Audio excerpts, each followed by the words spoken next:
uwabaye uwa mbere ihiganwa Primusic 2023 ni Destin NDEREYIMANA. Ibisho ni byinshi ndakurahiye, ibisho ni byinshi,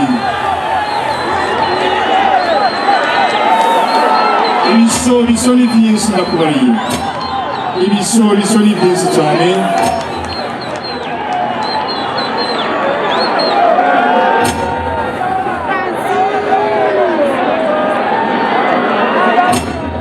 Destin NDEREYIMANA niwe atahukanye ihiganwa Primusic y'umwaka wa 2023.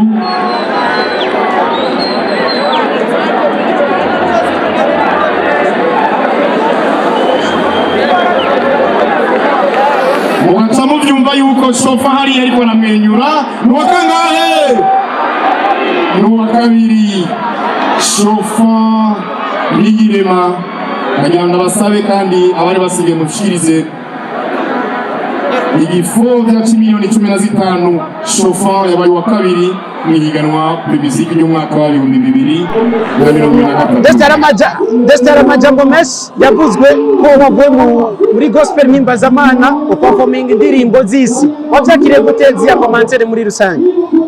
Ziya commentaire naraziravye, ariko nkuko uyu yariko arabimbaza, burya bajya abantu nabo nyene barafise impamvu bavuga bijya.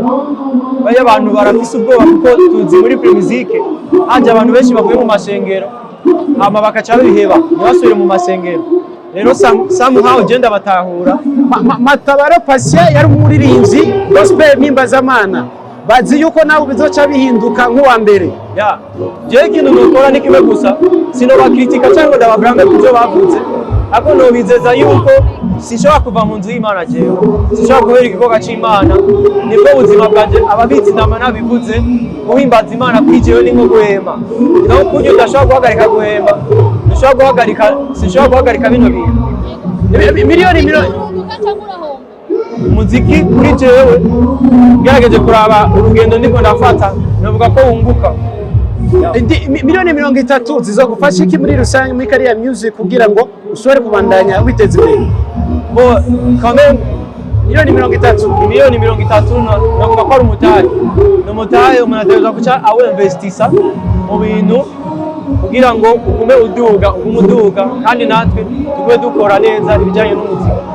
Hari indirimbo rumaze gusohora ya ndazituse iki mu mwaka kuri Destin? Ya ndafise indirimbo nkuko mwako murabivuga, ariko kandi ubu nyene turiko turavugana niba ngaha ari indi ndirimbo igomba isohoke vuba cyane. Abakurikirana ama platform yanje barabibonye ko ari indi akavideo gatonya nashize ku platform yanje ndi kumwe n'umuproducteur Yagize. Ijya ndirimbo rero tugomba tuyisohora ubu nyene, narindi ndiye kumva muri bino bintu cyo tubandanye igikorwa cyo guhimbaza Imana. Uko babivuze ugiye kuba Brother Ambassador Kinyobwa Primus umwaka wose, wiyumva gute muri rusange? Mu bisanzwe ico navyo no kivuga ko ubunyene nibaza yuko tuzobanza kurindira ico tuzovugana na Bantu.